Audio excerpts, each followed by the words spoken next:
ಸಾಕಷ್ಟು ಸೋಲುಗಳಾಗಿದೆ, ಸಾಕಷ್ಟು ಮಿಸ್ಟೇಕ್ಸ್ ಮಾಡಿದೀನಿ. ಫೇಲ್ಯೂರ್ ಅಟ್ಟರ್ ಫ್ಲಾಪ್ ಆಗಲ್ಲ. ಎಲ್ಲಿ ಇಲ್ಲವೋ ಅದೆಲ್ಲವೂ ಸಮಗ್ರ. ಅದರಲ್ಲಿ ಸಹಜ ಕೃಷಿನೂ ಆಗುತ್ತೆ, ನೈಸರ್ಗಿಕ ಕೃಷಿನೂ ಆಗುತ್ತೆ, ಸಾವಯವ ಕೃಷಿನೂ ಆಗುತ್ತೆ. ಸೊ ನಮ್ಗೆ ಹೆಂಗ ಬೇಕೋ ಆ ರೀತಿ ನಾವು ಮಾಡ್ತೀವಿ. ನಾ ಕಂಡ ಇಸ್ರೇಲು, ಥಾಯ್ಲೆಂಡ್ ಕೃಷಿಯಲ್ಲಿ ಅದು ತುಂಬಾ ಚೆನ್ನಾಗಿದೆ. ಸೊ ನನಗೆ ಅವೆಲ್ಲ ತುಂಬಾ ಹತ್ರ ಆಗ್ತಾ ಹೋಯ್ತು. ನಮಸ್ಕಾರ ಸರ್. ನಮಸ್ತೆ. ಬನ್ನಿ ಬನ್ನಿ ಬನ್ನಿ, ಹಾರ್ಟ್ಲಿ ವೆಲ್ಕಮ್. ಹಾಂ ಸರ್. ದೂರದಿಂದ ಬಂದಿದ್ದೀರಾ? ಹಾಂ ಸರ್. ಟೀ ಎಸ್ಟೇಟ್ ಪರಿಚಯ ಮಾಡ್ತೀನಪ್ಪ. ಟೀ ಎಸ್ಟೇಟ್ ಇದೆ ಸರ್ ತಂದು. ಅಂದ್ರೆ ಇದು ಹಾಫ್ ಬೈ 1 ಫೀಟ್. ಹಾಂ ಹಾಂ ಹಾಂ ಸರ್. ಒಂದು 5 ದಳ ತುಳಸಿ ಎಲೆನ ಕಿತ್ಕೊಂತೀನಿ. ಹಾಂ ಹಾಂ ಹಾಂ. ಸೊ ಈ ಕಡೆ ಇದು ನಾನು ಎಲ್ಲಿ ಕೈ ತೊಳ್ಕೊಂತೀನಲ್ಲ, ಹಾಂ ಹಾಂ ಸರ್. ಅದನ್ನ ಮೇಂಟೈನ್ ಮಾಡೋಕ್ಕೆ ಅದರದಾಗ ಟೈಮ್ ಬೇಕಾಗುತ್ತೆ. ಆ ಕೈ ತೊಳ್ಕೊಳ್ಳೋ ನೀರೇ ಇಲ್ಲಿಗೆ ಬಂದ್ಬಿಡುತ್ತೆ. ಹಾಂ ಹಾಂ ಸರ್. ಇದು ಸುಮಾರು ಒಂದು 4 ಅಡಿ, ಆಮೇಲೆ ಒಂದು 4 ಅಡಿ ಈ ತರ. ಇಲ್ಲಿ ಒಂದು 5 ತರ. ಇದು ನೋಡಿ ಲೆಮನ್ ಗ್ರಾಸ್. ಹಾಂ ಹಾಂ, ಲೆಮನ್ ಗ್ರಾಸ್ ಸರ್. ಹಾಂ ಹಾಂ. ನಿಂಬೆ ಸ್ಮೆಲ್ ಬರುತ್ತೆ. ಹಾಂ ಹಾಂ ಹಾಂ. ಸೊ ಲಾವಂಚ, ಇದು ಲಾವಂಚ. ಓಕೆ. ಸೊ ಈ ಕಡೆ ಬಂದು ಕೇಳಿದ್ರೆ ನಿಂಬೆ ಎಲೆ. ಲೆಮನ್ ಟೀಗೆ ನಿಂಬೆ ಎಲೆ ಅದ್ಭುತ. ಹಾಂ ಹಾಂ ಸರ್. ಮನೆ ಅಲ್ಲಿ ಹೋದಾಗ ನಾನು ಕಲ್ತ್ಕೊಂಡಿದ್ದು ಅವ್ರ ಹತ್ರ. ಸೊ ಆಮೇಲೆ ಇದು ತುಳಸಿ, ಕರಿ ತುಳಸಿ ಅಂಡ್ ದಿಸ್ ಇಸ್ ಪುದೀನ. ಹಾಂ ಸರ್. ಸೊ ನನಗೆ ಇಲ್ಲೇ ಮನೆ ಪಕ್ಕದಲ್ಲೇ ಒಂದು 5 ಇಲ್ಲಿ ಜಿಂಜರ್ ಹಾಕಿದ್ದೀನಿ. Ginger sir. ಜಿಂಜರ್ ಅದನ್ನ ಇಟ್ಟಿದ್ದೀನಿ. Okay okay okay sir. ಇದರಲ್ಲಿ ಶುಂಠಿ ಹಾಕಿದ್ದೀನಿ. ಹಾಂ ಹಾಂ ಹಾಂ. ಸೊ 2 ತರ ಗಡ್ಡೆಗಳು ಸಿಗುತ್ತೆ. ಇದು 5 ಕೂಡ ಅಂದ್ರೆ ಮನೆ ಪಕ್ಕನೆ. ಹಾಂ ಸರ್. ಹೋಗ್ಬೇಕು ಅನ್ನೋದಿಲ್ಲ. ಹಾಂ ಹಾಂ ಹಾಂ. ಇದಕ್ಕೆ ಹೆಚ್ಚಿನ ನಿರ್ವಹಣೆ ಏನಿಲ್ಲ. ಇದಕ್ಕೆ 2x4 ಸರ್. ಸೊ ಅಷ್ಟೇ. ಹಾಂ ಹಾಂ ಹಾಂ. 4x4 ನಾನು ಮಾಡ್ಕೊಂಡಿದ್ದೀನಿ. 2x4 ಅಲ್ಲಿ ಇನ್ನೂ ನೀಟಾಗಿ ಮಾಡ್ಬೋದು. ನಮ್ಗೆ ಅದಕ್ಕೆ ಟೈಮ್ ಕೊಡೋಕ್ಕಾಗಲ್ಲ. ಕೈ ತೊಳ್ಕೊಳ್ಳೋ ನೀರು ಅದಕ್ಕೆ ಹೋಗುತ್ತೆ. ಈ ಥರ ಗೆಸ್ಟ್ ಯಾರಾದರೂ ಬಂದರು ಅಂತ ಹೇಳಿದ್ರೆ ಹಾಂ ಸರ್, ಇದೆಲ್ಲ ತಗೊಂಡು ಸ್ವಲ್ಪ ಬೆಲ್ಲ ಹಾಕ್ಬಿಟ್ಟು ಕುದಿಸ್ತೀನಿ. ಹಾಂ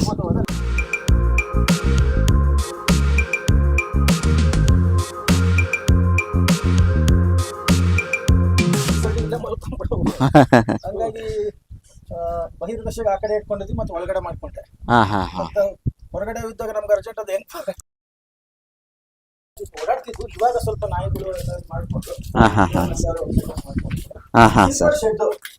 ಕನ್ಸ್ಟ್ರಕ್ಷನ್ಗೆ, ಇನ್ಫ್ರಾಸ್ಟ್ರಕ್ಚರ್ಗೆ ಜಾಸ್ತಿ ವ್ಯಯ ಮಾಡಿಲ್ಲ. ಸರ್. 400 ರೂಪೀಸ್ ಒಂದು ಶೀಟ್ ಅವಾಗ ತೊಗೊಂಬಂದಿತ್ತು. ಸರ್.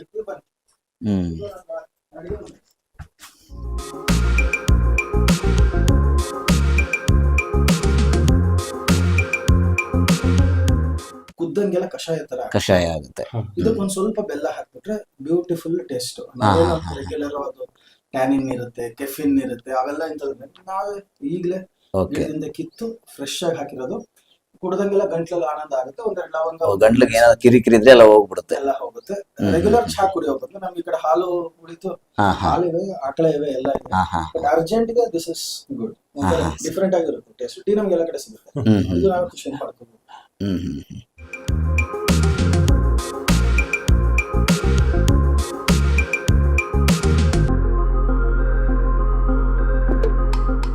ನಾನು ಶ್ರೀಪಾದರಾಜ್ ಮುರಡಿ ಅಂತ ಹೇಳಿ. ಸೊ ಇಲ್ಲಿ ಕೃಷಿಗೆ ಬಂದು ಇದು ನನ್ನ 10th ಇಯರ್ ಪ್ರೋಗ್ರೆಸ್. ಹುಟ್ಟಿದ್ದು ಬೆಳೆದಿದ್ದೆಲ್ಲ ರಾಜಧಾನಿ ಬೆಂಗಳೂರಲ್ಲಿ. ಮೂಲ ಬಂದು ಮುರಡಿ ಅಂತ ಹೇಳಿ. ನಮ್ಮ ತಂದೆಯವರು, ನಮ್ಮ ತಾತನವರು, ನಮ್ಮ ಪೂರ್ವಜರೆಲ್ಲ ಹತ್ತಿರದ ಮುರಡಿ. ಹಾಗಾಗಿ ನನ್ನ ಹೆಸರು ಶ್ರೀಪಾದರಾಜ್ ಮುರಡಿ. ಊರಿನ ಹೆಸರು ನಮ್ಮ ಜೊತೆ ಸೇರ್ಕೊಂಡಿದೆ. ಬಾಲ್ಯ ಸೆಂಟ್ ಜೋಸೆಫ್ ಸ್ಕೂಲು, ಯೌವನ ಸೆಂಟ್ ಜೋಸೆಫ್ ಕಾಲೇಜು. ಅದಾದಮೇಲೆ ಗ್ರ್ಯಾಜುಯೇಷನ್ ಎಲ್ಲ ಆದಮೇಲೆ ಯೋಗ ಬಂದು ಸೊ ಇಂಡಿಯನ್ ಏರ್ಫೋರ್ಸಲ್ಲಿ ಕೆಲಸ ಮಾಡಿದೆ. ಅದಾಗಿ ಒಂದಷ್ಟು ಸರ್ವಿಸ್ ಆದಮೇಲೆ ಜೈ ಜವಾನ್ ಆಯಿತು. ಈಗ ಜೈ ಕಿಸಾನ್ ಅಂತ ಹೇಳಿ ನಮ್ಮ ತಂದೆಯವ್ರ ಕಾಲ ನಂತರ ನನಗೆ ಒಂಥರ ಪರಿಣಾಮ ಇರೋ ತನಕ ಇಷ್ಟ ಮದಂಗಿರೋಣ ಅಂತ ಹೇಳಿ. ಮತ್ತು ಪ್ರಮುಖವಾಗಿ ಪುಸ್ತಕಗಳು ಕೆ ಪಿ ಪುರುಷೋತ್ತಮ ತೇಜಸ್ವಿ ಅವರು, ಆನಂದ್ ತೀರ್ಥ ಪ್ಯಾಟಿಯವರು, ಶಿವಾನಂದ ಕಳೆವರು, ಈ ಥರ ಅನೇಕ ಅಪ್ರತಿಮ ಬರಹಗಾರರ ಲೇಖನಗಳಿಂದ, ವಿಚಾರಗಳಿಂದ ಸ್ಫೂರ್ತಿ ಪಡೆದು ಸೊ ಮರಳಿ ಮಣ್ಣಿಗೆ ಬರೋಣ ಅಂತ ಹೇಳಿ ನಿರ್ಧಾರ ಮಾಡಿ ಕೃಷಿಗೆ ಬರಬೇಕಾಯಿತು. ಇಷ್ಟು ನನ್ನ ಪರಿಚಯ. ನನ್ನದೇ ಒಂದು ಪ್ರಶ್ನೆ ನಿಮ್ಮಲ್ಲಿ ಕೇಳಬೇಕಂತ ಬಂದಿರೋದು ಸರ್. ಈಗ ಹೈಲಿ ಎಜುಕೇಟೆಡ್ ಆಗಿ ಈ ಕೃಷಿಗೆ ಯಾಕೆ ಬರಬೇಕು ಅನ್ಸುತ್ತೆ ತಮಗೆ? ಈ ಕೃಷಿ ಜೀವನಕ್ಕೂ ನಿಮಗೆ ಆ ಪೇಟೆ ಜೀವನಕ್ಕೂ ಇರೋ ವ್ಯತ್ಯಾಸಗಳನ್ನ ನನಗೆ ಸ್ವಲ್ಪ ತಿಳಿಸ್ಕೊಡ್ತೀರಾ ಸರ್? ವಿಚಾರದ ಬಗ್ಗೆ ಆಳವಾಗಿ ನನ್ನ ಅಭಿಪ್ರಾಯ ವ್ಯಕ್ತಪಡಿಸೋ ಅಷ್ಟಲ್ಲ, ಬಟ್ ಗೊತ್ತಿದೆ ನಂಗೆ ಅನ್ಸಿದ್ರೆ ನಾನು ನೇರವಾಗಿ ಹೇಳ್ಕೊಳ್ತೀನಿ. ಸೊ ಹಾಗಾಗಿ ನಾವು ಬೇರೆ ಬೇರೆ ಕಡೆ ಕೆಲಸ ಮಾಡ್ತಿರ್ತೀವಿ. ಒಳಗಡೆ ಅಂತರಂಗದ ಕೂಗು ಕರೀತಾ ಇರುತ್ತೆ ನಮ್ಮನ್ನ. ಸೊ ಅದು ಹೆಂಗೆ ಅದು ಕೆಲವ್ರಿಗೆ ಕೇಳತ್ತಪ್ಪ, ಕೆಲವರಿಗೆ ಕೇಳಲ್ಲ. ಅವ್ರದ್ದಾದ ಒತ್ತಡಗಳು, ಸಾಮಾಜಿಕ ಒತ್ತಡ ಇರ್ಬೋದು, ಕೌಟುಂಬಿಕ ಒತ್ತಡ ಇರ್ಬೋದು, ಆ ಥರ. ಸೊ ಹಾಗಾಗಿ ಈಗ ನೋಡಿ, ಒಬ್ಬ ಮನುಷ್ಯ ಕಾಡಿಗೆ, ರೆಸಾರ್ಟ್ಗೆ, ಫಾಲ್ಸ್ಗೆ, ಸಮುದ್ರಕ್ಕೆ, ನದಿ ತೀರಕ್ಕೆ, ಒಟ್ಟು ಪ್ರಕೃತಿಯ ಮಧ್ಯೆ ಇರೋದಕ್ಕೆ ಅವನು ತುಡಿತಾ ಇರ್ತಾನೆ. ಸಾವಿರಾರು ರೂಪಾಯಿ ಖರ್ಚು ಮಾಡ್ಕೊಂಡು ರೆಸಾರ್ಟ್ಗೆ ಹೋಗ್ತಾರೆ, ಲಕ್ಷಾಂತರ ರೂಪಾಯಿ ಖರ್ಚು ಮಾಡ್ತಾರೆ. ಯಾಕೆ? ಪರಿಸರದ ಮಧ್ಯೆ ಇರೋದಕ್ಕೆ. ಸೊ ಮೊದಲಿಂದ ನಾವು ಹೋಮೋಸಪಿಯನ್ಸು ಮನುಷ್ಯರು ಹಾಗೆ ಬಂದಾಗಿಂದ ನಾವು ಆ ನದಿ ಪಾತ್ರಗಳಲ್ಲಿ, ಕಾಡುಗಳಲ್ಲಿ, ಹಸಿರಿನ ವಾತಾವರಣದಲ್ಲಿ ನಾವು ಬೆಳ್ಕೊಂಡು ಬಂದಿರ್ತೀವಿ. ಇವಾಗ ಹೆಂಗೆ ಒಂದು ಆಮೆ 4000 ಕಿಲೋಮೀಟರಿಂದ ಇದು ಮಾಡ್ಕೊಂಡು ಬರುತ್ತೆ, ಪಕ್ಷಿಗಳು ಎಲ್ಲಿಂದನೋ ಬರ್ತವೆ. ಸೊ ಅದು ಒಂದು ಇನ್ಸ್ಟಿಂಕ್ಟ್, ಸೊ ಮೂಲಭೂತ ತುಡಿತ, ಅದು ನಮ್ಮನ್ನು ಸೆಳೀತಾ ಇರುತ್ತೆ. ಬಹುಶಃ ನನಗೆ ಕೇಳಿಸಿರಬೇಕು. ಸೊ ಹಾಗಾಗಿ ಅಡ್ವೆಂಚರಲ್ಲಿ ತುಂಬ ನಾನು ಆಕ್ಟಿವ್ ಆಗಿದ್ದೆ. ಗುಡ್ಡ ಹತ್ತೋದು, ಬೆಟ್ಟ ಹತ್ತೋದು, Nehru institute of mountaineering, Himalaya mountaineering institute, ಆಮೇಲೆ ಕರ್ನಾಟಕದಲ್ಲಿ ನಾವೆಲ್ಲ ಸೇರಿ, ನನ್ನ ಸಮಾನ ಮನಸ್ಕರು ಎಲ್ಲ ಸೇರಿ ಈ ಜೇತ್ನ ಅಂತಿದೆ, ಜನರಲ್ ನ್ಯಾಷನಲ್ ಅಡ್ವೆಂಚರ್, ಅದರಲ್ಲೆಲ್ಲ ತರಬೇತಿ ಕೊಟ್ಟು ನಾವು KMF ಅಂತ ಶುರು ಮಾಡ್ಕೊಂಡಿದ್ವಿ, ಕರ್ನಾಟಕ ಮೌಂಟೇನ್ ಫೆಡರೇಷನ್. ಹಾಗೆ ಒಟ್ಟು ಒಂದು ಹವ್ಯಾಸಿ, ಅಮೆಚೂರ್. ಸೊ ಹಾಗಾಗಿ ಯಾವುದೇ ಶನಿವಾರ ಭಾನುವಾರ ಆಗಲಿ ಅವಾಗ ಬೈಕ್ ಸಿಗದೆ ದೊಡ್ಡದು ನಮ್ಮ ಗಿಡಗಳಲ್ಲಿ. ಹಾಗೆ ಯಾವ ಬೆಟ್ಟಕ್ಕೆ ಹೋದ್ರೂ ಆ ಬೆಟ್ಟದ ಮೇಲೆ ಹತ್ಬೇಕಪ್ಪ ಅಂತ. ಸೊ ಈ ಥರ ಕುಡಿತಾ ಇತ್ತು. ಒಟ್ಟು ಪರಿಸರದ ಬಗ್ಗೆ ಮೊದಲಿಂದ ಸಾಹಸ ಪ್ರವೃತ್ತಿಗಳು ಹೆಚ್ಚಿನ ಆಸಕ್ತಿ. ಆಮೇಲೆ ನಾನು ಕಲ್ತಿದ್ದನ್ನ ಒಂದು 4 ಜನ ಕಲ್ಸೋಣ ಅಂತ ಹೇಳಿ ಒಂದಷ್ಟು ಸಾಹಸ ತರಬೇತಿ ಶಿಬಿರಗಳನ್ನು ಆಯೋಜನೆ ಮಾಡ್ತಿದ್ದೆ. ಆಮೇಲೆ ಬೇಸಿಕಲಿ NCC JD ಆಗಿ, SD ಕ್ಯಾಂಡಿಡೇಟ್ ಆಗಿ RDC ಕ್ಯಾಂಪ್ಗಳಲ್ಲಿ ಪಾರ್ಟಿಸಿಪೇಟ್ ಮಾಡಿ. ಸೊ SD ಶಂಕರ್ ದಯಾಳ್ ಶರ್ಮಾ ಅವರು ರಾಷ್ಟ್ರಪತಿ ಅವಾರ್ಡ್ ನಾನು. ಯಾವ ಬ್ಯಾಚ್ ಸರ್? ಸೊ 2095 to 96 ಮಧ್ಯ. ಸೊ ಆ ಬ್ಯಾಚ್ ಮುಗಿಸ್ಕೊಂಡು ಆಮೇಲೆ ಸ್ಕೌಟಿಂಗ್ ಅಲ್ಲಿ ಇದ್ನಲ್ಲ. ಸ್ಕೌಟ್ ಅಂದ್ರೆ ಅದು ಒನ್ಸ್ ಸ್ಕೌಟ್ ಆಲ್ವೇಸ್ ಸ್ಕೌಟ್ ಅಂತ ಹೇಳಿ, ಯಾರು ಯಾವುದೇ ಇದ್ರು ಒಂದಲ್ಲ ಒಂದು ರೀತಿ ತೊಡಕೋಬಹುದು. ಸೊ ಹಾಗಾಗಿ ವಾಲಂಟರಿ ಆಗಿ ವರ್ಕ್ ಮಾಡ್ತಿದ್ದೆ. ಒಂದು ಓಪನ್ ಯೂನಿಟ್ ಶುರು ಮಾಡಿದೆ. ಈಗ ನೀವು ಯಾವ ತರದ ಬೇಸಾಯ ಮಾಡ್ತಾ ಇದ್ರಿ ಸರ್? ಸಮಗ್ರ ಬೇಸಾಯ ಮಾಡ್ತಿದ್ರು ಅಥವಾ ಸಾವಯವ ಬೇಸಾಯ ಮಾಡ್ತಿದ್ರು? ತಮ್ದು ಯಾವ ತರದ ಬೇಸಾಯ ಸರ್? ಬೇಸಾಯದ ವಿಧಾನಗಳು 10 ಹಲವು. ಹಾ. ಈ ಒಂದು ವಿಧಾನಕ್ಕೆ ಅಂಟ್ಕೊಳ್ಳೋ ಬದಲು ನಮ್ಮದೇ ಆದಂತ ಒಂದು ವಿಧಾನನ ನಾವು ಅನುಸರಿಸ್ಕೊಂಡು ಹೋಗೋದು ಉತ್ತಮ. ಇದು ಹೆಂಗೆ ಅಂದ್ರೆ ಮಾಡ್ತಾ ಮಾಡ್ತಾ ಕಂಡ್ಕೊಂಡು ಹೋಗ್ತೀವಿ. ಮೊದಲು ಸಹಜ ಕೃಷಿ ಅನ್ಕೊಂಡು ಬಂದೆ. ಈ ಒಂದು ಹುಲ್ಲಿನ ಕ್ರಾಂತಿ ಬರೆದಿರ್ತಕ್ಕಂಥ ಫುಕುವೋಕ, ನಮ್ಮ ಭಗವದ್ಗೀತೆ ರೆವಲ್ಯೂಷನ್, ಅದನ್ನ ಓದಿ, ಕನ್ನಡದಲ್ಲಿ ಓದಿ, ಇಂಗ್ಲಿಷಲ್ಲಿ ಓದಿ, ಇದನ್ನ ಮಾಡ್ಕೊಂಡು ಚರ್ಚೆಗಳು ಮಾಡಿ ಸಮಾನ ಮನಸ್ಕರ ಜೊತೆ. ಸೊ ಒಂದು ಲೆವೆಲ್ ಬಂದು ಶುರು ಮಾಡಿದಾಗ ಇಲ್ಲಿ ಪ್ರಾಕ್ಟಿಕಲ್ ಸಮಸ್ಯೆಗಳೇ ಬೇರೆ ಇರುತ್ತೆ. ಪುಸ್ತಕದಲ್ಲಿರ್ತಕ್ಕಂಥ ವಿಚಾರಗಳೇ ಜ್ಞಾನ. ಹೌದು. ಅದನ್ನ ಯಥಾವತ್ತು ನಾವು ಅನ್ಕೊಂಡಂಗೆಲ್ಲ ಎಲ್ಲಾ ಕಡೆ ಪ್ರದೇಶವಾರು ವಿಭಿನ್ನತೆ ಇರುತ್ತೆ. ಹಾಗಾಗಿ ಅಲ್ಲೆಲ್ಲ ನಾವು ಅದು ಯಥಾವತ್ತಾಗಿ ಇಳಿಸಕ್ ಆಗಲ್ಲ. ಈಗ ಫಸ್ಟ್ ಒಂದು 2 years ತುಂಬಾ ಡಿಪ್ರೆಷನ್ ಆಗಿದೆ. ಪ್ರಯತ್ನ ಬೇಕೇ ಬೇಕು. ಪ್ರಯತ್ನ ಬೇಕು. ಆಯ್ತು, ಇನ್ನು ಆಗಲ್ಲ, ಲಾಸು 120 ಎಕರೆ ಮಾಡ್ತಾ ಇದ್ದೀನಿ. 120 ಎಕರೆ ಸರ್? ನನ್ನ ಹೆಸರಲ್ಲಿ 42 acres ಇದೆ. ಹೆಸರಲ್ಲಿ ಪಹಣಿ 42 ಎಕರೆ ಇದೆ. ಲೆಫ್ಟ್ ರೈಟ್ ಅಲ್ಲಿ ನಮ್ಮ ಬಂಧು ಬಳಗದವ್ರದ್ದು ಗುತ್ತಿಗೆ ತಗೊಂಡು ಫೈನ್ ಅಮೌಂಟ್ ಅವ್ರಿಗೆ ಕೊಡ್ತೀನಿ, ಗುತ್ತಿಗೆ ತಗೊಂಡು. ಸೊ ಎಲ್ಲ ಸೇರಿ ಒಂದು 120 ಎಕರೆ ಮಾಡ್ತಾ ಇದ್ದೀನಿ. ಒಂದು 60 ಎಕರೆ ಹೊರವಲ ಆಗುತ್ತೆ. ಅಂದ್ರೆ ತಮ್ದು ಸಮಗ್ರ ಬೇಸಾಯ ಸರ್? ನಂದು ಅದನ್ನೇ ಈಗ ಅದೇ ಹಂತಕ್ಕೆ ಬರ್ತಾ ಇದ್ದೀನಿ. ಆಮೇಲೆ ಸುಭಾಷ್ ಪಾಳೇಕರ್ ಇಂದ ಪ್ರೇರಿತ ಆಗಿ ನೈಸರ್ಗಿಕ ಕೃಷಿ ಅದನ್ನ ಅಳವಡಿಸ್ಕೊಳ್ಳೋ ಪ್ರಯತ್ನ. ಲೇಯರ್ ವೈಸ್ 5 ಲೇಯರ್ ಕಷ್ಟ ಆಗುತ್ತೆ. ಕೃಷಿಲಿ 3 ಲೇಯರ್ ಮಾಡಿದೆ. ಮೆಕ್ಕೆಜೋಳ, ಸಜ್ಜೆ, ತೊಗರಿ ಹಾಕಿದೆ. ಸೊ ಕಟಾವಲ್ಲಿ ಬಹಳ ಸಮಸ್ಯೆ ಎದುರಿಸ್ಬೇಕಾಗುತ್ತೆ. ಬಿತ್ತನೆ ಮಾಡ್ಕೊಂಡ್ಬಿಡ್ತೀವಿ, ಟ್ರ್ಯಾಕ್ಟ್ರು ನಮ್ಗೆ ಯಾವ್ದು ಕನ್ವೀನಿಯಂಟ್ ಇರುತ್ತೆ ಮಾಡ್ಕೊಂತೀವಿ. ಬೆಳೆ ಸಂಯೋಜನೆಯಲ್ಲಿ ಬರ್ತಾ ಬರ್ತಾ ನಮಗೆ ಅದು ಕಟಾವ್ ಮಾಡಿ ರಾಶಿ ಮಾಡಿ ಅದನ್ನ ಒಳ್ಳೆ ಬೆಲೆಗೆ ಮಾರಿದ್ರೆ ನಾವು ಮಾಡಿರ್ಬೇಕು ಒಂದು ಅರ್ಥ. ಬರೀ ಪ್ರಯೋಗಗಳನ್ನೇ ಮಾಡ್ಕೊಂಡು ಖರ್ಚುಗಳು ಮಾಡ್ಕೊಂಡ್ರೆ ಅದು ಉಪಯೋಗ ಇಲ್ಲ. ಸೊ ಇವೆಲ್ಲ ಯಾರು ಹೇಳಿದ್ರು ಅರ್ಥ ಆಗುತ್ತೆ. ರೇಟ್ ಬೀಳ್ಬೇಕು, ನಮಗ್ ಗೊತ್ತಾಗಬೇಕು. ಹಿಂಗ್ ಮಾಡಿದ್ರೆ ಇಷ್ಟು ಖರ್ಚಾಗುತ್ತೆ, ಹಿಂಗ್ ಮಾಡಿದ್ರೆ ಈ ತರ ಆಗುತ್ತೆ ಅನ್ನೋದು ನಮಗೆ ಕನ್ಫರ್ಮ್ ಆದ್ಮೇಲೆ ಮನದಟ್ಟ ಆಗ್ತದೆ. ಮಾಹಿತಿ ಎಲ್ಲಾ ಕಡೆ ಸಿಗುತ್ತೆ, ಎಲ್ರು ಹೇಳ್ತಾರೆ ಎಲ್ಲಾ ವಿಚಾರಗಳನ್ನ. ನಮ್ಗೆ ಯಾವ್ದು ಇಷ್ಟ ಬೇಕೋ ಅದನ್ನೇ ಮಾಡ್ಕೊಂಡು ಹೆಂಗ್ ಬೇಕಂಗ್ ಮಾಡ್ಕೊಂಡ್ಬಿಡ್ತೀವಿ. ಅದು ತಪ್ಪಾಗುತ್ತೆ. ನಾವು ಮಾಡ್ತಾ ಮಾಡ್ತಾ ಮಾಡ್ತಾ ಮಾಡ್ತಾ ಹಂತ ಪ್ರಯೋಗಗಳನ್ನು ಮಾಡ್ಲೇಬೇಕು. ಒಬ್ಬ ಕೃಷಿಕ ಅಂದ್ರೆ ವಿಜ್ಞಾನಿ ತರ ಪ್ರಯೋಗಗಳನ್ನು ಮಾಡ್ಲೇಬೇಕು. ರೈತನೇ ವಿಜ್ಞಾನಿ, ರೈತನ ಹೊಲನೇ ಲ್ಯಾಬ್. ಇಲ್ಲಿ ಇಮಿಡಿಯೇಟ್ ಯಾವ್ದೋ ಒಂದು ಸೊಲ್ಯೂಷನ್ ಮಿಸ್ ಮಾಡ್ಬಿಟ್ಟು ಬೆಂಜಿನ್ ರಿಂಗ್ ಬಂತು ಒಂದು ಖುಷಿ ಪಡಕ್ ಆಗಲ್ಲ. ಸುದೀರ್ಘ ಸಮಯ ಬೇಕು. ಸೀಸನ್ಗಳು ಅನೇಕ. ಈಗ ನಂದು ಶೇಂಗಾ 23ನೇ ಬೆಳೆ ಮಾಡ್ತಿರೋದು ಶೇಂಗಾ. ಸೊ ನನಗೆ 20 ಸಲ ಬೆಳೆದಿರೋ ಇನ್ನ 2 ಬೆಳೆ ಸ್ಟೋರೇಜ್ ಇದೆ. ಇಲ್ಲ ಇದು ನನ್ನ ಬೆಡ್ರೂಮ್, ನನ್ನ ಸಂಗ್ರಹಕಾಲ. ಹಾಕಿದೀವಿ. ಸೊ ಇರೋ ಫೆಸಿಲಿಟಿಲೇ ಹೆಚ್ಚಿನ ಖರ್ಚು ಮಾಡ್ಕೊಳ್ಳಾರ್ದೆ ಸುಲಭವಾಗಿ ಯಾವ ರೀತಿ ಮಾಡ್ಕೊಂಡು ಹೋಗ್ಬೋದು. ಸಾಕಷ್ಟು ಸೋಲುಗಳಾಗಿದೆ, ಸಾಕಷ್ಟು ಮಿಸ್ಟೇಕ್ಸ್ ಮಾಡಿದೀನಿ. ಫೇಲ್ಯೂರ್ ಅಟ್ಟರ್ ಫ್ಲಾಪ್ ಇನ್ ಆಗಲ್ಲ ಅನ್ನೋ ಲೆವೆಲ್ಗೆ ಫೇಲ್ಯೂರ್ ಸಕ್ಸಸ್ ನ ತರ ಸರ್. ಏನೋ ಛಲ ಏನಾಗ್ಲಿ ಎಲ್ಲರೂ ಮಾಡ್ತಿದಾರಲ್ಲ ಬೇರೆ ರೈತರೆಲ್ಲ, ಅವ್ರಿಗಾಗತ್ತೆ ನನಗೆ ಯಾಕಾಗಲ್ಲ? ಅವರು ಲಾಸಲ್ಲಿ ಇದ್ದಾರೆ. ಯಾವ್ದೋ ಒಂದು ಪ್ರಾಫಿಟ್ ಬಂದ್ಬಿಡುತ್ತೆ ಅಂದ್ಬಿಟ್ಟು ಮುಂದಿನ ವರ್ಷದ ಪ್ರಾಫಿಟ್ ಆಗಲ್ಲ, ಅದೊಂದು ಲಕ್. ನಾವೆಲ್ಲ ತುಂಬಾ ಕಷ್ಟಪಟ್ಟು ಎಲ್ಲ ಬೆಳೆದು ಪ್ರಕೃತಿ ವಿಕೋಪ ಆಗೋಯ್ತು, ವಾತಾವರಣ ಸಪೋರ್ಟ್ ನೋಡಿ ಫುಲ್ ಮೋಡ ಮುಸ್ಕಿದೆ. ಈ ತರ ಒಂದು 15-20 ದಿನ ನಿಂತ್ಕೊಂಡ್ಬಿಡ್ತು ಅಂತ ಹೇಳಿದ್ರೆ ಏನಾಗುತ್ತೆ? ಹೂವು ಕಾಯಿ ಎಲ್ಲ ಇದಾಗುತ್ತೆ. ಈ ಬೇಸಾಯದ ವಿಚಾರಕ್ಕೆ ಬಂದಾಗ ಸಮಗ್ರ ಕೃಷಿ ನಾನು ಮಾಡ್ತಾ ಇದ್ದೀನಿ. ಸಮಗ್ರ ಕೃಷಿಲಿ ಎಲ್ಲವೂ ಇದೆ. ಸೊ ಯಾವುದು ಎಲ್ಲಿ ಇಲ್ಲವೋ ಅದೆಲ್ಲವೂ ಸಮಗ್ರ. ಅದರಲ್ಲಿ ಸಹಜ ಕೃಷಿನೂ ಆಗುತ್ತೆ, ನೈಸರ್ಗಿಕ ಕೃಷಿನೂ ಆಗುತ್ತೆ, ಸಾವಯವ ಕೃಷಿನೂ ಆಗುತ್ತೆ. ಹೌದು. ಸೊ ನಮ್ಗೆ ಹೆಂಗ ಬೇಕೋ ಆ ರೀತಿ ನಾವು ಮಾಡ್ಕೊಂಡಿದ್ವಿ. ಸಮಗ್ರದಲ್ಲಿ ಏನೇನಿರುತ್ತೆ ಕಾಂಪೋನೆಂಟ್ಸ್? ಕೃಷಿ, ತೋಟಗಾರಿಕೆ, ಆಮೇಲೆ ಪಶುಸಂಗೋಪನೆ, ಗೋ ಸಾಕಣೆ, ಕುರಿ ಸಾಕಣೆ, ಕೋಳಿ ಸಾಕಣೆ ಎಲ್ಲ ಇದೆ. ಆಮೇಲೆ ಅಪಿಯರ್ ಇದು ಬೀ ಕಲ್ಚರ್, ಬೀ ಕೀಪಿಂಗ್. ಆಮೇಲೆ ಬೆಳೆ ಇದು ತೋಟಗಾರಿಕೆಯಲ್ಲಿ ರೇನ್ ಹಾರ್ವೆಸ್ಟ್, ಇದು ಮೀನುಗಾರಿಕೆ. ಸೊ ಈ ತರ ಎಲ್ಲ ಇನ್ನ ಆಡ್ ಮಾಡ್ಕೊಂಡು ಹೋಗಿ ಮತ್ತೆ ಕೃಷಿ ಪ್ರವಾಸೋದ್ಯಮ ಈಗ ಬಹಳ ಚೆನ್ನಾಗಿ ಬೊಂಬಾಗ್ತಿದೆ. ಈ ಕೇರಳ ರೆಸ್ಪಾನ್ಸಿಬಲ್ ಟೂರಿಸಂ ಇದೆ, ಮಹಾರಾಷ್ಟ್ರದಲ್ಲೂ ಪ್ರಭುತ್ವ ಬಹಳ ಚೆನ್ನಾಗಿ ಸಪೋರ್ಟ್ ಮಾಡುತ್ತೆ ರೈತರಿಗೆ, ಏಕಗವಾಕ್ಷಿಪ್. ಇಲ್ಲಿ ನಮ್ಮಲ್ಲಿ ಇನ್ನ ಆಗ್ಬೇಕು. ನಮ್ದು ಡೆವಲಪ್ ಅಲ್ಲಿ ಇದೆ, ಮನೆ ಪೇಪರ್ ನೋಡಿ ಬಹಳ ಖುಷಿ ಆಯ್ತು. ಇನ್ಮೇಲೆ ರೈತನ ಉದ್ಯಮ, ಕೃಷಿ ಪ್ರವಾಸೋದ್ಯಮ ಅಂತ ಹೇಳಿ ವಿಧಾನಸೌಧದಲ್ಲಿ ಮಂಡನೆ ಆಗಿದೆ. ಗೈಡ್ ಲೈನ್ಸ್ ಏನೋ ಬರ್ಬೇಕಷ್ಟ ಬಂತು ಅಂತ ಹೇಳಿದ್ರೆ ಬಹಳ ಅನುಕೂಲ ಆಗುತ್ತೆ. ಯಾಕಂದ್ರೆ ರೈತನಿಗೆ ಹೇಗಿದೆಯೋ ಅದನ್ನೇ ಮಾರ್ಕೆಟ್ ಮಾಡ್ಕೋಬಹುದು. ಹೊಸದಾಗಿ ಬಂಡವಾಳ ಮಾಡೋಕ್ಕಿಂತ ಹೇಗಿದೆ ಹಾಗೆ ಒಂದು 4 ಟೆಂಟ್ ಹಾಕೊಂಡು 4 ಜನಕ್ಕೆ ಅನುಕೂಲ ಮಾಡ್ಕೊಟ್ರೆ ಓಕೆ. ಬಟ್ ಅದರಲ್ಲಿ ಸಮಗ್ರ ಕೃಷಿ ಬೇಕಾಗುತ್ತೆ. ಈಗ ನಾವು ಮೆಕ್ಕೆಜೋಳ, ಸಜ್ಜೆ ಬೆಳೆದ್ಬಿಟ್ಟು ಒಂದೇ ತರದ ಬೆಳೆಗಳನ್ನು ಬೆಳೆಯೋದಕ್ಕಿಂತ ಸಮಗ್ರ ಕೃಷಿ ಬೆಳೆದ್ರೆ ನಮಗೆ ಒಂದು ರೀತಿ ಅನುಕೂಲ ಇರುತ್ತೆ. ಈ ಒಂದು ಸೀಸನ್ ಅಲ್ಲಿ ಹೋದ್ರೆ ಮತ್ತೊಂದು ಸೀಸನ್ ಅಲ್ಲಿ ನಮಗೆ ಬಂದಿರುತ್ತೆ. ಎಕ್ಸಾಕ್ಟ್ಲಿ. ನಾವು ಮೋನೋಕ್ರಾಪ್ ಮಾಡ್ಕೊಂಡ್ಬಿಟ್ಟು ಇಲ್ಲಿ ಬಂದಿರಿ ಅಂತ ಹೇಳಿದ್ರೆ ಯಾರು ಇಷ್ಟಪಡಲ್ಲ. ಹಾಗಾಗಿ ಯಾವಾಗಾದ್ರೂ ಬಂದ್ರೆ ಅವ್ರಿಗೆ ಏನಾದ್ರೂ ಹಣ್ಣು ಸಿಕ್ಕಿರ್ಬೇಕು, ಯಾವ್ದಾದ್ರು ತರಕಾರಿ ಸಿಕ್ಕಿರ್ಬೇಕು. ಸೊ ಆ ತರ ನಾವು ಬೇರೆ ಬೇರೆ ಅಪ್ರಧಾನ ಹಣ್ಣುಗಳು, ಈ ಅಪ್ರಧಾನ ಹಣ್ಣುಗಳು ತುಂಬಾ ಇಂಟ್ರೆಸ್ಟಿಂಗ್. ಚಿಕ್ಕ ಚಿಕ್ಕ ಹಣ್ಣುಗಳಿರುತ್ತೆ, ಒಳ್ಳೆ ಟೇಸ್ಟ್ ಇರುತ್ತೆ, ಮಾರ್ಕೆಟ್ ಅಲ್ಲಿ ಸಿಗಲ್ಲ.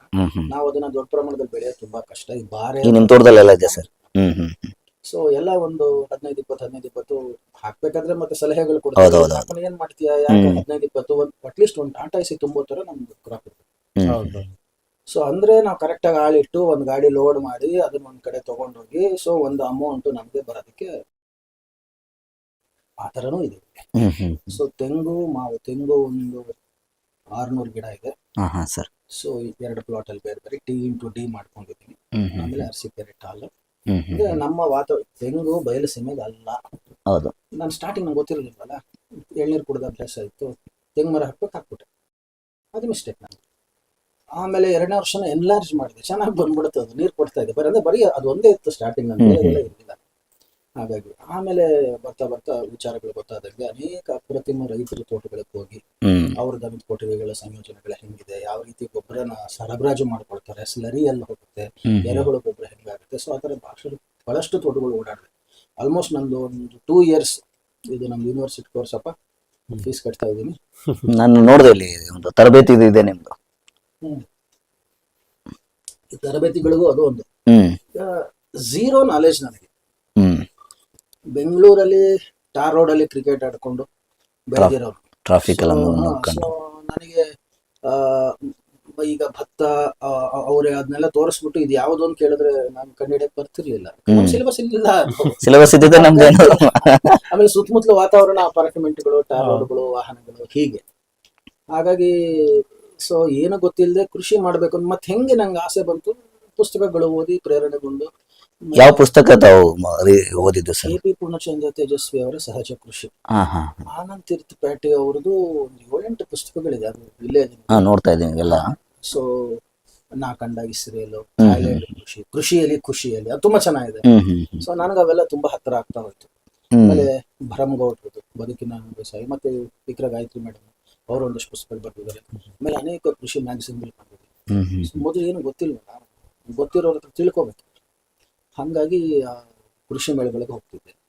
ಸೊ ಕೃಷಿ ಮೇಳಗಳಲ್ಲಿ ಅದು ಇದು ಯಾವುದೋ ತರಬೇತಿಗಳು ಸಿಗೋದು, ಸಿಕ್ಕಿರೋ ಎಲ್ಲ ತರಬೇತಿಗೆ ಮೊಲ ಸಾಕಣೆ ಹೋದೆ, ಆಡು ಕುರಿ ಸಾಕಣೆ ಹೋದೆ, ಆಕಳ ಸಾಕಣೆ, ಆಮೇಲೆ ಜೇನು ಸಾಕಣೆ, ಆಮೇಲೆ ಈ ದಾಳಿಂಬೆ, ಕಲ್ಲಂಗಡಿ, ಯಾವ್ದು ಸಿಗುತ್ತೆ ಎಲ್ಲದಕ್ಕೂ ಹೋಗ್ತಾ ಇದ್ದೆ. ನಾನು ಏನ್ ಮಾಡ್ತೀನೋ ಬಿಡ್ತೀನೋ ಗೊತ್ತಿಲ್ಲ. ಅಲ್ಲಿ ಬರ್ತಾ ಬರ್ತಾ ಅಲ್ಲಿ ನಮ್ಗೆ ತರಬೇತಿಗಿಂತ ಹೆಚ್ಚಾಗಿ ಅನೇಕ ರೈತರುಗಳ ಪರಿಚಯ ಆಯ್ತು. ಜ್ಞಾನ ಭಂಡಾರ ಬೇಕು ಮೊದಲು ನಾನೇನು ನಮಗೆ. ಮಾಡ್ಬೇಕು ಅಂತ ಅನ್ಕೊಂಡಿದ್ದೀನಿ. ಅದನ್ನೆಲ್ಲ ಆಲ್ರೆಡಿ ಮಾಡ್ಬಿಟ್ಟು 10 ವರ್ಷ ಆಗ್ಬಿಟ್ಟಿದೆ. ಹಾ. ಅವ್ರ ಹತ್ರ ಆಫ್ಲೈನ್ ಅಲ್ಲಿ ಒಡನಾಟ ಹೆಚ್ಚಾಯ್ತು. ಹ್ಮ್. ಈಗ ಸುಮ್ನೆ ತೋಟಕ್ಕೆ ಬಂದು ಟೈಮ್ ಪಾಸ್ ಮಾಡ್ತಾನೆ ಅಂತ ಅನ್ಸಿದ್ರೆ ಯಾರ ರೈತನೋ ಹೌದೌದೌದು. ಅವನಿಗೊಂದು ಝೀಲ್ ಇರ್ಬೇಕು, ಗೊತ್ತಾಗುತ್ತೆ. ಹ್ಮ್. ಹಾಗಾಗಿ ತುಂಬಾ ಜನ ಫ್ರೆಂಡ್ ಆದ್ರು. ಸೊ ನಾನು ಇದು ದನ ಮೈ ತೊಳೆಯೋದು, ಸೆಗಣಿ ಬೆಳೆಯೋದು, ಬಿತ್ತನೆ ಮಾಡೋದು. ಇವತ್ತು ನಾವು ಮಾವಿನ ಗಿಡಕ್ಕೆ ಗಂಜಲ, ಎರೆಹುಳು ಮತ್ತೆ ಬೇವಿನ ಎಣ್ಣೆನ ಹಿಂಡಿ ಮಿಶ್ರಣ ಮಾಡಿ ಸ್ಪ್ರೇ ಮಾಡ್ತಾ ಇದ್ದೀನಿ. ನೀವು ನೋಡ್ಬೋದು. ಹಾ, ಓಕೆ ಹೋಗೋಣ ಸರ್ ಈಗ. ಸೊ ಅದನ್ನ ಪ್ರತಿಯೊಂದು ಈಚ್ ಅಂಡ್ ಎವ್ರಿ ಡೇ ಅವ್ರಿಗೆ ಕ್ಲಿಯರ್ ಆಗಿರುತ್ತೆ. ಹ್ಮ್. ಸೊ ಅವ್ರಿಗೆ ಅಂದ್ರೆ ಒಂದ್ ರೀತಿ ಅವ್ರಿಗೆ ಈ ಫಾರ್ಮರು ಕರೆಕ್ಟ್ ಆಗಿ ಹೋಗ್ತಿದ್ದಾನೆ ಅಂತ ಹೇಳಿ daily up to date day by day ಅವರಿಗೆ ಗೊತ್ತಾಗ್ತಾ ಅವ್ರ ಮನೇಲಿ ಅಕ್ಕಿ ಖಾಲಿ ಆದ್ರೆ ನನಗೆ ಫೋನ್ ಬರುತ್ತೆ. ಹ್ಮ್. ಸೊ ಒಟ್ಟು ನಾನು ಬೆಳೆಯೋದು ಅಕ್ಕಿ ಮತ್ತೆ ಶೇಂಗಾ. ಗ್ರಾಹಕಕ್ಕೆ ಬೇಕಾಗಿದ್ದೆಲ್ಲ ಬೆಳ್ಕೊಳಕ್ ಅಸಾಧ್ಯ. ನಾನು ಹೌದು, ಆಗಲ್ಲ.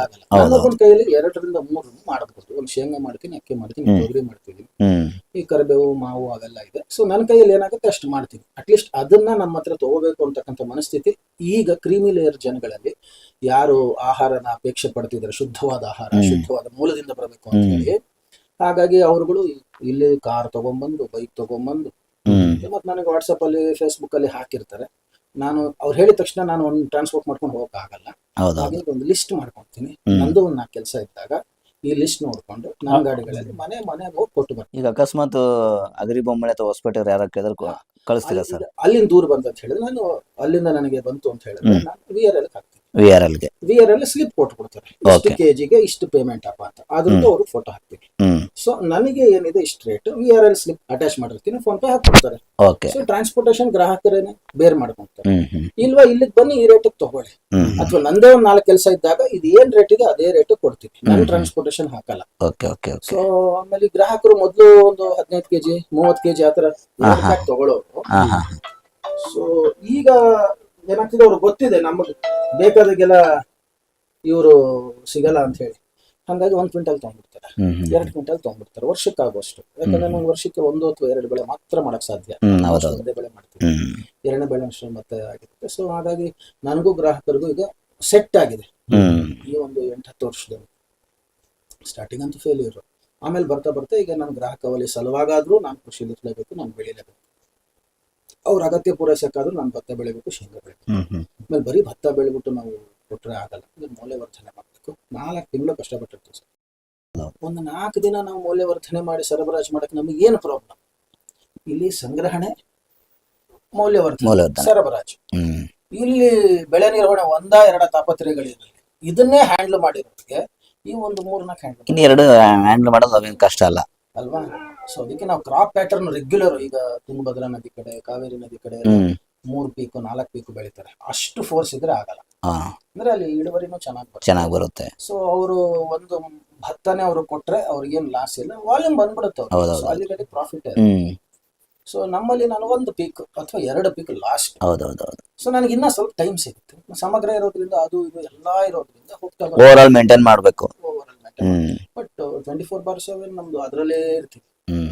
ಇದರಲ್ಲಿ ನಾವು ಟೈಮ್ ಕೊಡ್ಬೇಕಾಗುತ್ತೆ ಅದಕ್ಕೆ. ಸರ್ ಈಗ ನಾನು ನಿಮ್ಮ ತೋಟ ಎಲ್ಲ ನೋಡ್ಬೇಕು ಸರ್. ನಾನು ಅದ್ರ ಬಗ್ಗೆ ಸ್ವಲ್ಪ ಡೀಟೇಲ್ಸ್ ಎಲ್ಲ ಕೊಟ್ಕೊಂತ ಬಂದೆ ಸರ್. ಸೊ 24/7 ಇದೊಂಥರ ಜೀವನ ಶೈಲಿ ಇದು. ಏನೋ ಒಂದು ಆಫೀಸ್ ಅವರ್ಸು ಆ ಥರ ಅಲ್ಲ. ನಾನೊಬ್ಬನೇ ಬದುಕೋದಲ್ಲ, ಬದುಕಿಸು ಅನ್ನೋದ. ನಾನು ಬದುಕಬೇಕು, 4 ಜನನ ಬದುಕಬೇಕು ಅನ್ನೋದಾತ. ರೈತ ಅಂದ್ರೆ ಮತ್ತೆ ಅದೇ ನಮ್ಮನ್ನು ಬದುಕ್ಸನೇ ರೈತ. ರೈತ ಇಲ್ಲಾಂದ್ರೆ ನಾವೇನು ಇಲ್ವೇ ಇಲ್ಲ.